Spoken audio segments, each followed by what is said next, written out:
साचो सतराम। पाण साहब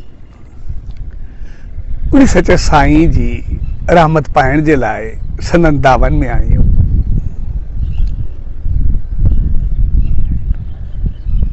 हिकिड़े ॾींहुं हिकिड़ो परिवार सचे साईं जी दावन में आयो ऐं अची करे चयो त साईं,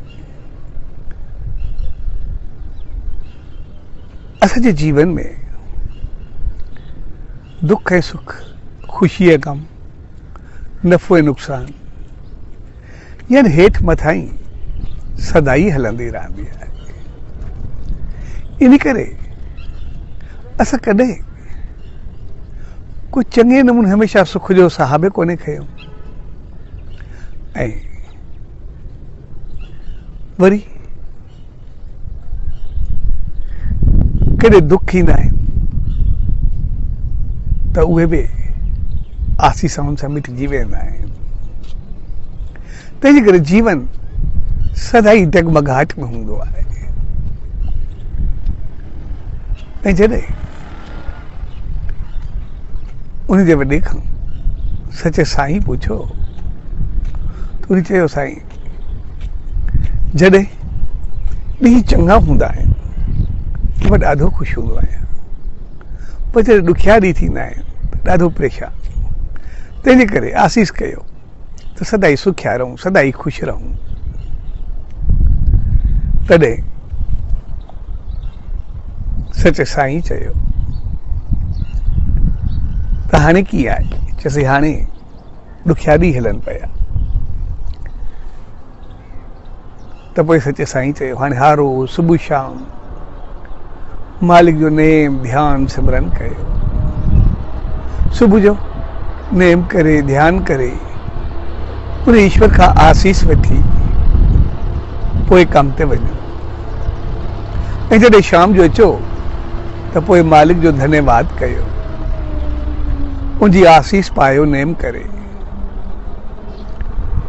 ऐं पोइ जीअं जीअं तव्हांजा सुखिया ॾींहं शुरू थियनि त यादि कजो, कंहिंखे ॾुखाइजो न, कंहिंखे तंग न कजो, कंहिंजी गिला न कजो, कंहिंखे परेशान न कजो। ऐं जन तव्हांखे ॾुखायो बि उन्हनि जे लाइ बि आसीस करे छॾिजो ऐं कंहिंखे दुख न ॾिजो, पर जेतिरो पहुचे सुख सभु खे ॾिजो। तॾहिं आसीस वठी उहे जॾहिं विया ऐं चङे अरसे खां बाद आया, चयो साईं, जॾहिं खां तव्हां खां आसीस वरिती आहे असांजा ॾींहं ॾाढा सुखिया गुज़रिया आहिनि।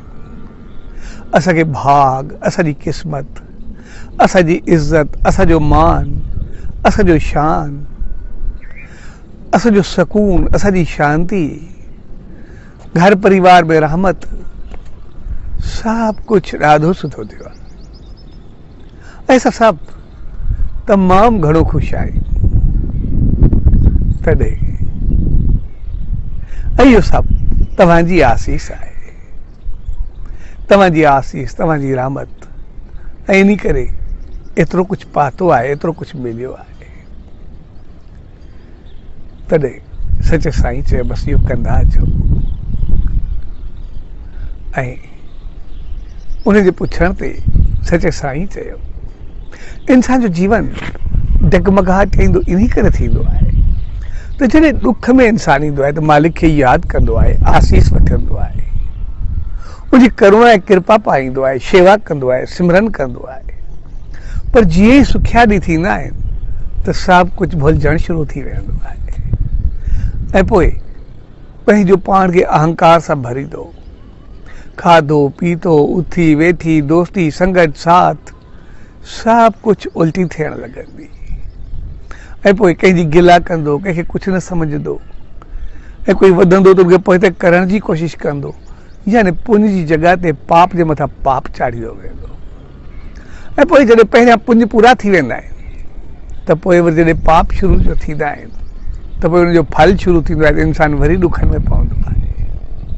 तंहिंजे करे तव्हां जॾहिं आसीस वठी करे वियो, तव्हां हर रोज़ सुबुह जो उन मालिक जो नेम ध्यानु कयो, उनजी आसीस पाती, ऐं पोइ पंहिंजे कम ते वधियो ऐं जॾहिं शाम जो आयो हुनजो धन्यवाद कयो ऐं सभ सां चङाई कई, कंहिंजी कोई गिला कंहिंसां कोई ग़लति वहिंवार कयो ई न, त पोइ ॾुख ईंदो छो, सदाईं सुखियाई रहंदो।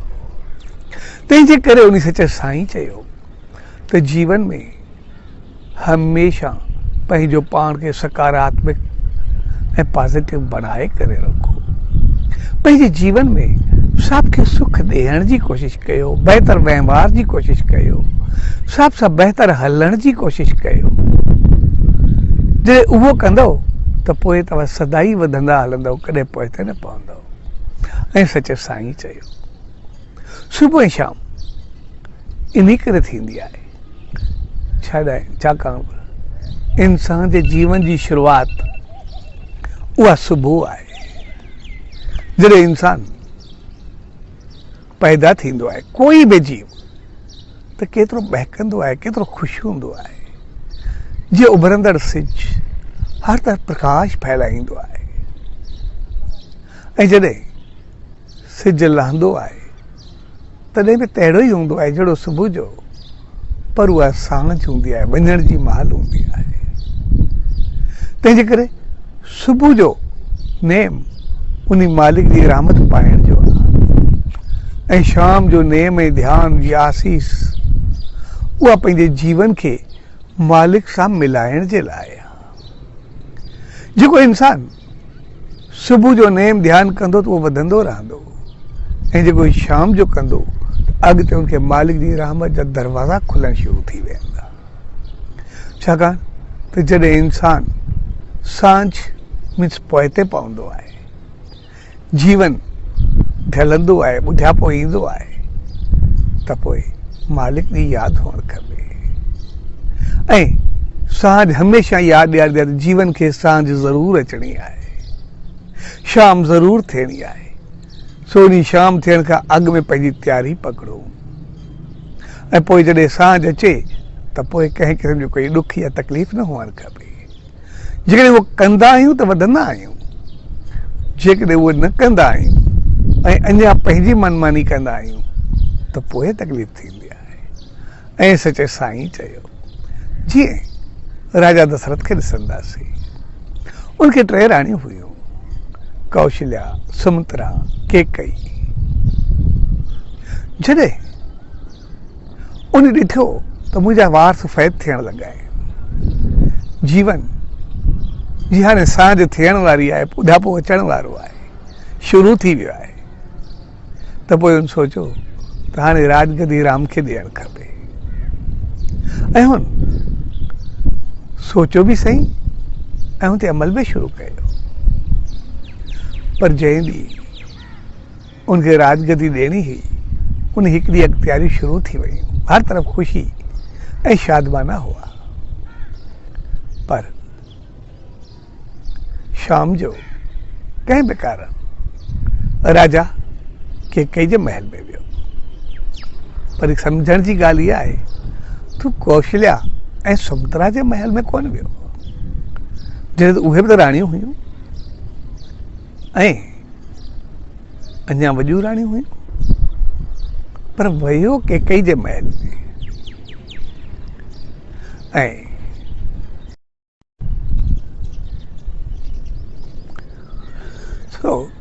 कौशल्या जो मक़सदु आहे ज्ञान, समझ ऐं ॼाण, ऐं सुमित्रा जो मक़सदु आहे भक्ति, सुमति, चङाई, ऐं कैकई जो मक़सदु आहे सदाई पंहिंजो पाण खे सतर्क रखणु, व्यस्त रखणु, पंहिंजो पाण खे कम में मशगूल रखणु। सो वियो कैकई जे महल में। जॾहिं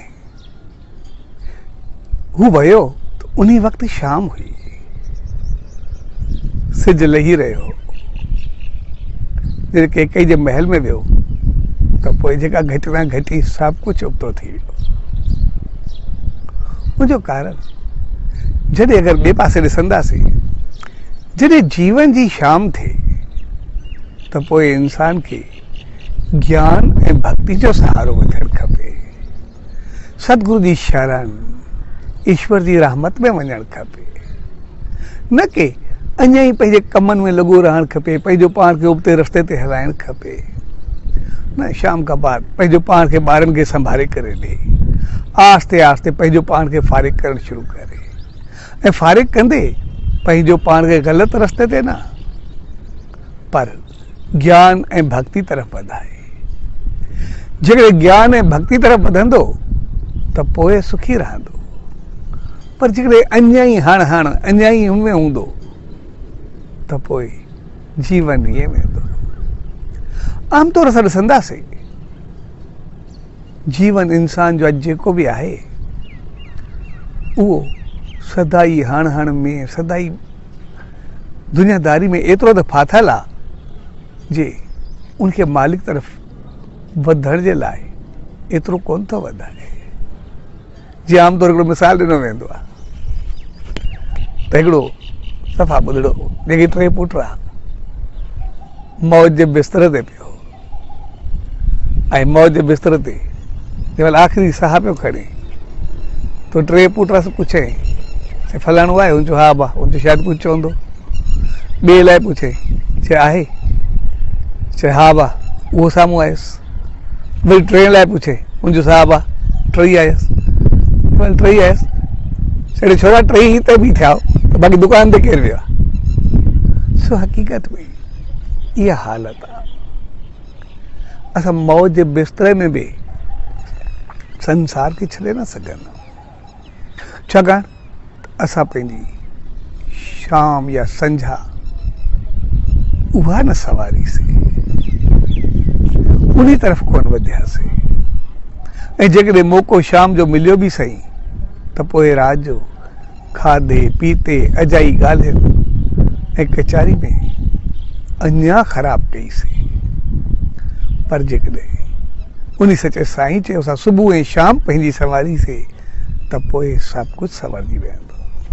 तंहिंजे करे सुबुह जो रहमत पाइण जो मौक़ो आहे ऐं शाम जो धन्यवाद जो मौक़ो आहे त मालिक तूं असांजे जीवन खे एतिरो बहितर हलायो, सॼे ॾींहं खे एतिरी रहमत कई जो तुंहिंजी आसीस सां असां वधंदा रहंदा। ऐं जेको उन रस्ते ते हलंदो आहे ऐं पंहिंजो पाण खे संभाले सभ खे सुख ॾींदे सुख वठंदो हलंदो आहे त उनजो जीवन सदाई बहकंदो आहे, घर सदाई ख़ुशी ऐं ख़ुशहाली सां मुरकंदो रहंदो आहे ऐं उहो घर ॼण संसार में स्वर्ग हूंदो आहे। पर उहो सभु उते थींदो आहे त जिते सचे साईं जो रोज़ नेम हुजे, ध्यानु हुजे, उनजी तस्वीर साम्हूं रखी करे उनजो तसवुर हुजे।